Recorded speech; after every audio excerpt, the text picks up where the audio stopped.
پانی جس طریقے سے پاک ہونا چاہیے اور پاک پانی کے ذریعے سے وضو کرنا چاہیے، اسی طریقے سے جس مٹی سے تم تیمم کرتے ہو وہ مٹی بھی، جس جگہ سے تم تیمم کرتے ہو وہ جگہ بھی پاک ہونی چاہیے۔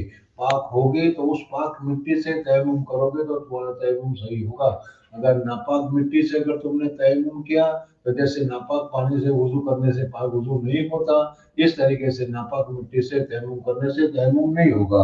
اس وجہ سے مٹی بھی سعید الطاہر ہونی چاہیے۔ جی ويستحب لعادم الماء وهو يرجو أن يؤخر الصلاة إلى آخر اس میں الوقت. ایک بات میں نے پہلے تمہیں بتائی تھی کہ مولانا عبدالرحیم لکھنوی رحمۃ اللہ تعالی علیہ کا حاشیہ ہے جو ہدایت پر لکھا ہوا ہے۔ اس وقت میرے پاس کتاب ہے، اس پر تو وہ حاشیہ نہیں ہے، لیکن مولانا عبدالرحیم رحمۃ اللہ تعالی علیہ کا جو حاشیہ ہے اس میں سعید الطاہر کے اوپر لکھا ہے کہ اللہ تبارک و تعالیٰ نے سب سے پہلے مٹی کو جمع کیا اور مٹی میں سے حضرت آدم علیہ السلام کو اللہ تبارک و تعالیٰ نے اس مٹی کے ذریعے سے بنایا، اور پھر جو مٹی صاف عمدہ بڑھیا جو حضرت آدم علیہ السلام کے بنانے سے بچ گئی تھی، اس سے اللہ تبارک و تعالیٰ نے علماء خیر، علماء کرام کو بنایا۔ اس وجہ سے علماء جو ہیں وہ سب سے اعلیٰ اور سب سے افضل ہے۔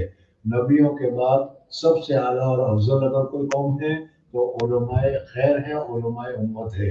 بہرحال یہ علماء حضرت امام محمد رحمۃ اللہ علیہ کے واقعات میں بھی لکھا ہے کہ حضرت امام محمد رحمۃ اللہ تعالیٰ علیہ کو اللہ تبارک و تعالیٰ نے فرمایا کہ امام محمد اگر تجھے عذاب دینا منظور ہوتا تو تیرے سینے میں یہ علم نہیں رکھتا، تیرے سینے میں میں نے یہ علم رکھا، وہ اسی وجہ سے رکھا کہ میں تجھے عذاب دینا نہیں چاہتا۔ اس وجہ سے جس کے دل میں یہ علم ہو، چاہے وہ علم فقہ ہو، چاہے علم تفسیر ہو، علم حدیث ہو، تو اس کے لیے بہت بڑی بشارت ہے کہ اللہ تبارک و تعالیٰ آپ کو جہنم سے بچائیں گے۔ اس وجہ سے اس علم کی اور علماء کی قدر کرنی چاہیے۔ جی